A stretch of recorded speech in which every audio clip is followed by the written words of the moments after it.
Hello, hello guys! Dahil wala akong mahanap na model ngayong araw sa paggugupit, yung aso muna namin si Clover ang pagdidiskitahan ko.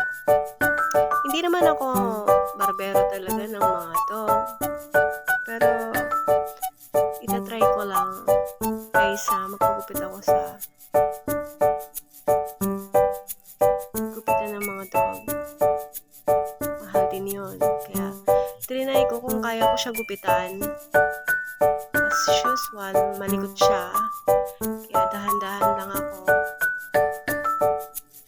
Madami din ako dahil sa sobrang init, kailangan niya din talaga na magupit lahat ng makalbo siya.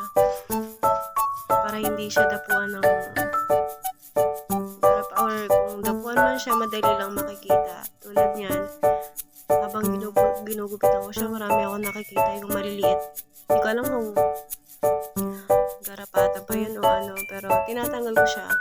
Nilalagay ko sa langis. So, dahil malikot siya, hindi ko natapos gupitan yung paa niya, kaya doon ako muna sa taas. Diba, likot niya.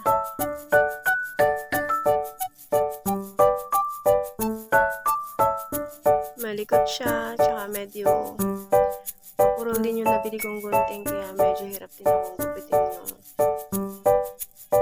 balahibo niya.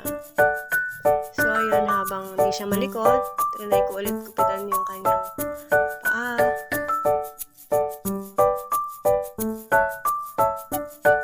Mahirap din magupit ng dog. Mahirap din magupit ng balahibo niya kasi syempre kailangan mo din maingat dahil baka mamaya bigla mo siyang magupit. Kaya dati, nung trinay kong gupitan yung kuko niya, sa sobrang likot niya, nagupit ko yung kuko niya. Kaya medyo iwas na rin ako, dahan-dahan na rin ako sa ginagawa ko para hindi ko siya masaktan. Exciting naman yung pagugupit sa kanya dahil hindi siya masyado naglilikot dyan.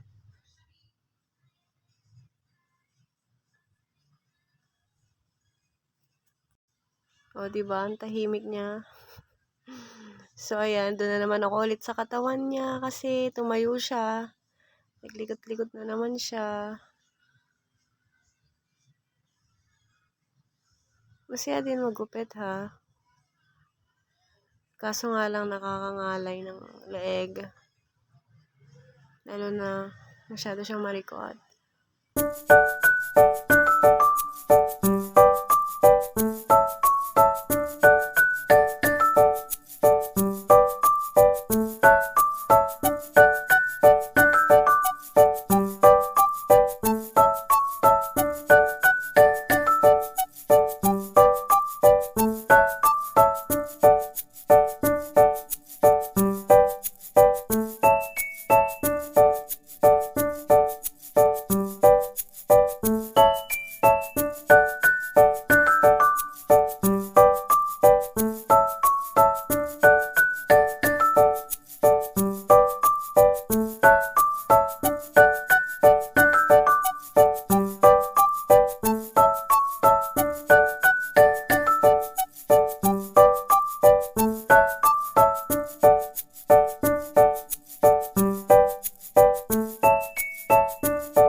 matagal din pala yung pagugupit nito, kaya dahil magdidilim na hindi ko na siya matapos, kaya bukas ko na lang ulit itutuloy yung paggupit ko sa kanya.